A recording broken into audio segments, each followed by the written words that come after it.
Hello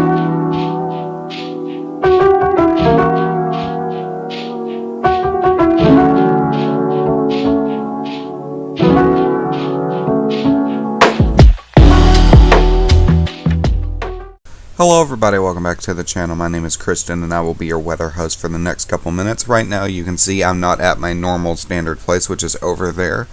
So I do apologize by that. The video may be a little weird on editing and stuff, so just have that expected. Just a little update on my whole situation. I got a root canal in my tooth. They're going to finish it sometime in August. So right now I'm feeling okay. I'm making videos. Right now it's not in the standard place. I'm on my bed, actually. So, like I said, editing and the cuts between the videos, because I actually do that manually with the OBS pause button, may not be as frequent and some things may not be as polished. Right now we are going to be taking a look at two enhanced risks for today, as well as the marginal risk moving on throughout today. A tornado threat and significant wind and hail threats are expected today, so let's go ahead and dive straight into this. And so right now, here we are on the day one risk. We'll go and remove the screenshot, because that's what I use for thumbnails. We have an enhanced risk over here through the area of the Panhandle, stretching into some areas of Kansas, even into Nebraska. And then over here we have an enhanced risk through Ohio, Indiana, and then even a general thunderstorm risk stretching through portions of Illinois. That slight risk is going to be extended down through Kentucky, Tennessee, and into even some of the southern states like Alabama, Georgia, and South and North Carolina.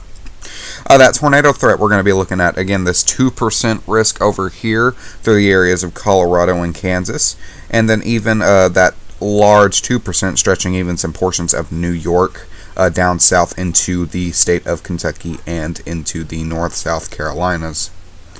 Me personally, I'm in this threat as well, so I will be monitoring this closely. Won't be able to go live again, sad due to, well, you know, my condition right now. So that I feel kind of bad for that, but I'll keep the community tab updated if needed. Dive into that wind and hail threat. Again, a significant wind and hail threat through the panhandles, and a significant hail threat through the Ohio Valley, stretching some areas of Michigan and down into Ohio. So we need to monitor this very closely. Again, 15% wind and kind of 15% hail stretching through northern Kentucky and southern Ohio, so we do need to be monitoring that. Day 2 and Day 3 isn't looking too concerning, just multiple marginal risks, small tornado threat, Pennsylvania and Delaware, and then there's the 5% wind and hail threats, as well as if we go over to Day 3, marginal risk through the southern states, and 5% risk for severe weather, which, I mean, we always see Day 3 getting upgraded, so I do expect this risk to be upgraded. Day 3 is kind of like just a probability of what we're expecting. When it gets closer, it gets upgraded like 90% of the time. I don't normally go over the thunderstorm outlook, but I would just like to point this out. Again, the thunderstorms expected are 70% through the panhandles and over into the Ohio Valley, so we do need to be monitoring today's storm very closely. Expecting localized flooding and, you know, just large hail through this threat. Monitor the tropics really quick. The large island in Hawaii, the southern part of it, just got hit by a tropical storm. So we'll be monitoring that very closely as we move off into the future. Flooding is already expected, but I haven't looked at anything that's actually happened there right now. Here we are with the tropical chance. Over here we have a 60% through the 7-day and 60% through the 2-day. So within the next couple days we could see a possible tropical storm develop.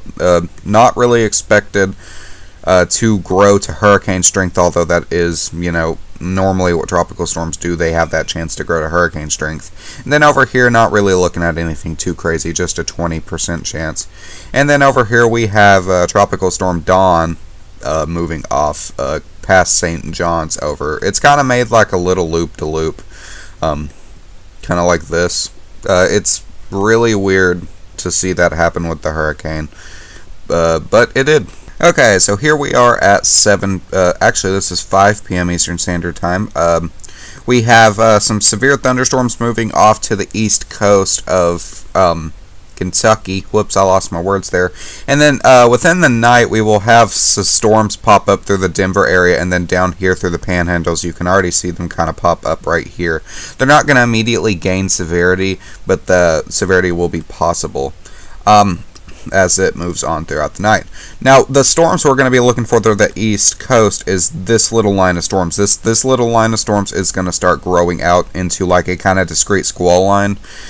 You can see that how all these storms are kind of staying apart from each other.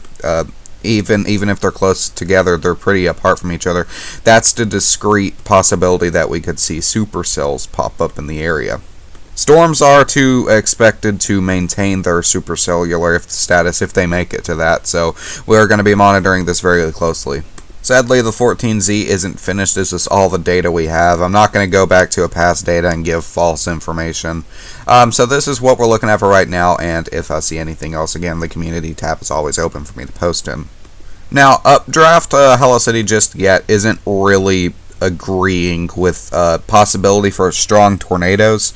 Again, there is those updraft possibilities, but it's not really saying they're too crazy from the 5 p.m. area. Storms will start getting severity about 6 or 7.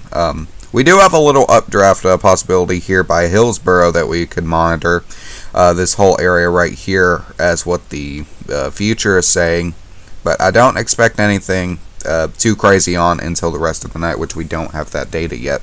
I don't think I need to go any further because, again, it's just marginal risk, so please stay safe. Again, I haven't put all the information in this video, which I do apologize, but stay safe. Please monitor your weather if you're in the risk areas today and even in tomorrow and day 3, just for the fact that you are in a risk area. So thank you for watching. Make sure to go check out the documentary, The Mayfield Tornado. I worked really hard on that, and I think you guys would really like it. So thanks for watching, and have a great day.